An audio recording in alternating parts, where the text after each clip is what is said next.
It's hard to believe that it's actually 5 years since that glorious sunny day in May where so many people enjoyed a spectacular day out, witnessing, of course, enjoying, and more importantly, taking part in that royal wedding at St George's Chapel for the King's youngest son, Prince Harry, alongside the cable TV actress Meghan Markle.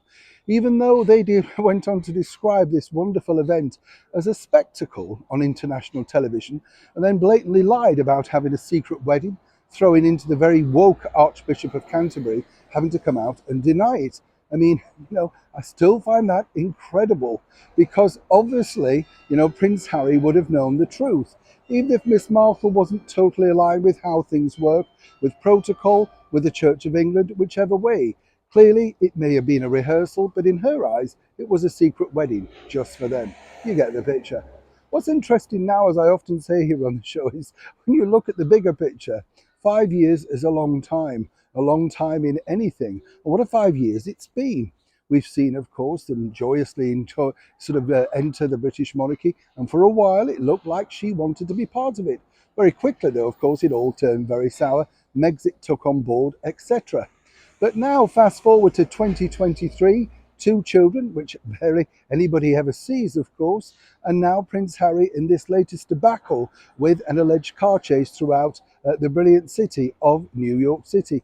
Apologies all around, press releases, legal threats to publishers of photographs, all of that sort of stuff. Where are they now? Well, according to a very good source, this is the situation currently out in Montecito, and it may warm many hearts over here in the United Kingdom because finally it may look at least like Prince Harry could have got some of his mojo back. Let me explain.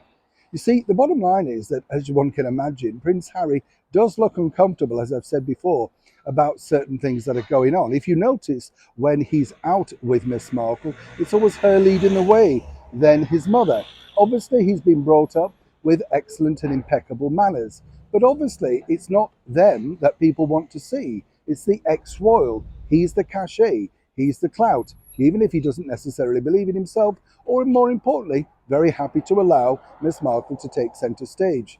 Fast forward today, though, and I'm told by a very good source that while the couple publicly are still showing, shall we say, and as ever, allegedly, nice, loving glances, this recent escapade has really created something of a snowstorm, and I'm putting that nicely. According to that good source, they're not really speaking.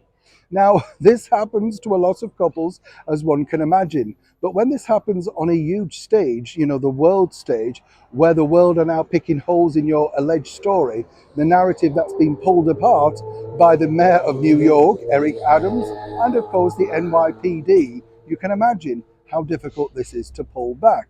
Now, I'm not suggesting for one moment that this is going to be an ongoing story, but the bottom line is it just proves exactly how difficult, tense, and more importantly, which way now does the former prince turn regarding his wife? We all know, of course, that she's a leader in the relationship, and he's more happy to do that. But someone, including him, has possibly woken up to the idea that perhaps some of these new narratives, these new directives, are possibly not working out for the very best. Now, nothing can be resolved, of course, until you sit down and have a chat. But how long will Harry have to dance to the tune of The Sound of Silence? Neil Sean in the very heart of London.